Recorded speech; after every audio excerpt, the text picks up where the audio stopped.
speak. Major Donovan took photos of the scene on the airport's runway in the aftermath of the battle. It was a very emotional time. I mean, it was the decision to do the movement was mine. They pulled into the airport there, and I met them, and they'd been a pretty tough fight. Every vehicle had been hit by some type of fire, small arms or RPGs or artillery. We'd lost one of our tank commanders in that fight. Had 2 or 3 other soldiers wounded badly, and so we got them out medically. But I went around and talked to all the soldiers, and that was important for me to see the impact that it had and what shape they were in. That was the first time we really lost any of our soldiers, so it's kind of an eerie feeling amongst us, very solemn atmosphere. I looked around, and all these 18-year-old kids that we just took on a ride for their life, of their life, had a 1,000-mile stare, so to speak. The battalion commander had come up to me and he said, how you doing? And I said, sir, I'm doing about as well as can be expected. And he goes, well, good, because we're probably going to go back in tomorrow. And at that point in time, I think my stomach went in knots. It was gut-wrenching, thinking that we would have to go through there again. 24 hours later, 164 Armor skirted around Baghdad and went back into the city along the same route as the first Thunder Run. But this time, they wouldn't turn west towards the airport. They would head into the heart of Baghdad and stay there. If you can hit them fast and furious, and what we call stirring up the hornet's nest, once you could swat all those hornets down, they usually broke their back of resistance. And then after that, you just deal with limited attacks. We just charged in there into downtown Baghdad, got set, got in position, and they were never strong enough to push us out. That's where we're going.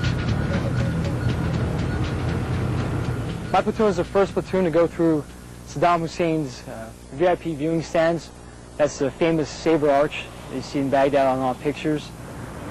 It's a little weird crossing it because that's where Saddam stood watching his armor formations, and there we are, minus Saddam, of course. We wish he was there, but obviously he wasn't.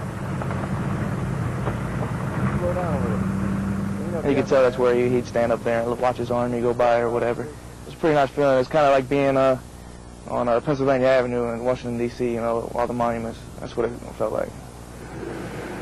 Well, one thing I do remember was going down to the parade field in downtown Baghdad after we seized that, the big, where the cross sabers are, and going under the sabers, and going up to where Saddam had stood and watched all the parades go by. That was very meaningful to me. We had a couple of cigars saved up for just the occasion, and we went ahead and smoked those. But if the Army wanted to consolidate their move into the city, they needed to keep a supply route open.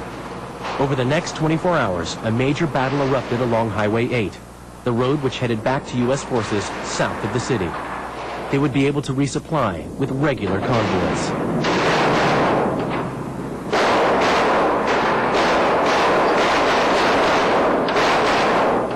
The intent behind it was if we could stay one night, we could stay 2 nights. If we could stay 2 nights, we could stay 3. One of the convoy supply vehicles was hit, and the fire spread to 4 other vehicles. But gradually, the American superior firepower wore down the city's defenders. Many of them turned out to be Syrians who crossed into Iraq to fight the Americans. After 10 hours of intense fighting, 15 vehicles loaded with fuel and ammunition ran the gauntlet and reached the center of Baghdad. We controlled Baghdad when we were able to do that. I mean, the Marines had not gotten in yet, but we were secured had the west side of the city, that part of it secured. That was our final objective, for the division, so we had reached our objective there. But it wasn't that simple. Coalition troops, like the soldiers of 270 Armor who'd fought their way through Iraq, expected to be home within months of the end of the war. But 1 year on, they were still in Baghdad. I have one daughter. She'll be 2 years old in February, which means I will have missed the second year of her life. Since I've been gone, she's got teeth. She's learned how to talk, walk, run, crawl. You missed all this? Yes, and I'm sure I'll miss much more. Within months of the fall of Saddam's regime, the number of coalition soldiers killed in security operations exceeded the number of those killed during the initial push for Baghdad. U.S. forces were suddenly required to fulfill a double role. 2 nights ago, there was an attack, a mortar attack on the mortar. Everybody's wondering, hey, does that box over here, does that bush over there have a bomb in it with my name on it? It's very troubling for many of the soldiers, myself included. He asked the sound of the bomb. He asked where, I don't know.